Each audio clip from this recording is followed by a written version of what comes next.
Hello everyone, তো দার্জিলিং ব্লগের আজ হচ্ছে লাস্ট ডে, মানে ডে 4। আজ আমরা চলে যাব বাড়ি। তো আমরা হচ্ছে মিরিক হয়ে শিলিগুড়ি যাব, তাই মিরিকে যেই সব ভিউ পয়েন্টগুলো পড়বে তো সবটাই তোমাদের সাথে শেয়ার করব। তো প্রথমেই পৌঁছে গেছিলাম আমরা লেপচা জগৎ। আর এই লেপচা জগতে এসে একটা জিনিস বুঝলাম, সেটা হচ্ছে মারাত্মক ঠান্ডা। এত হাওয়া আর এত ঠান্ডা, এখানে না এলে সত্যিই বুঝতে পারতাম না। দার্জিলিংয়ে 3 দিন কাটিয়েছি, তবে এরকম ঠান্ডা কিন্তু আমরা একদমই পাইনি। এখানে এসে আমরা খুবই ঠান্ডা পেলাম। আসলে ওয়েদারটাই হয়তো এখানে এরকম ছিল। তবে চারিদিকটা কিন্তু ভীষণ ভালো লাগছিল, কারণ কিছুক্ষণ আগেই মনে হচ্ছে এখানে বৃষ্টি হয়ে গেছে, তাই চারিদিকে সবুজে সবুজ। এত সুন্দর প্রকৃতির রূপ যে বলে বোঝানোর নয়।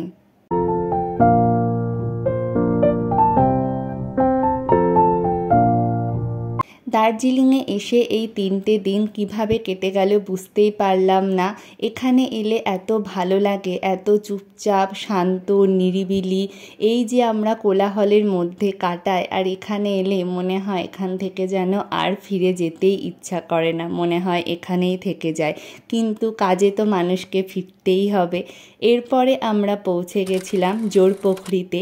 এখানে রয়েছে 2টো পুকুর, তাই এর নাম জোরপোখরি। এই জায়গাটাও বেশ ভালো।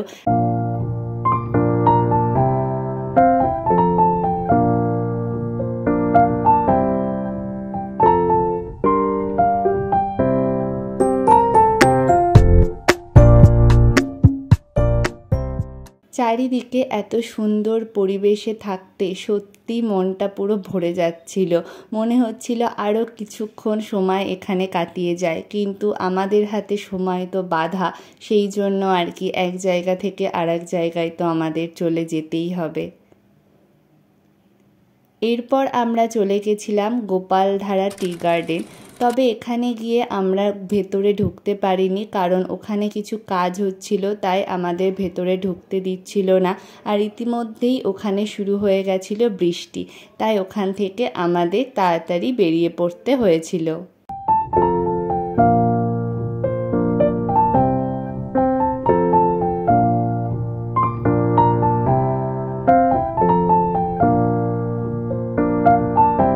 আর ওখানে যেতে যেতেই শুধু চা বাগান আর চা বাগান। এরপর পৌঁছে গেছিলাম আমরা মিরিক লেক। তো সেখানে টিকিট ছিল, তো টিকিট কেটে নিলাম। আর মিরিক লেকের পাশেই আছে মিরিকের গার্ডেন, তো সেখানেও ঘুরে নিলাম। তো সেখানে গিয়েও তো আমরা বৃষ্টি পেয়েছিলাম, যেই কারণে ভালো করে ঘুরতে পারছিলাম না। তবে আমার ভীষণ ইচ্ছা ছিল মিরিক লেকে বোটিং করার, তবে সেই ইচ্ছাটা পূরণ হয়নি। মানে আবার পাহাড় আমাকে কোনো একদিন তার কাছে ডাকবে বলেই হয়তো সেই ইচ্ছাটা পূরণ করেনি। তো তবে জায়গাটা কিন্তু ভীষণ সুন্দর।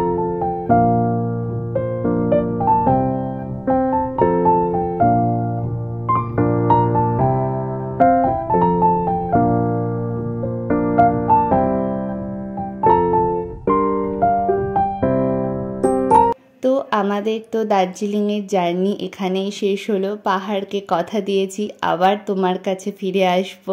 তো সবাই ভালো থেকো, সুস্থ থেকো।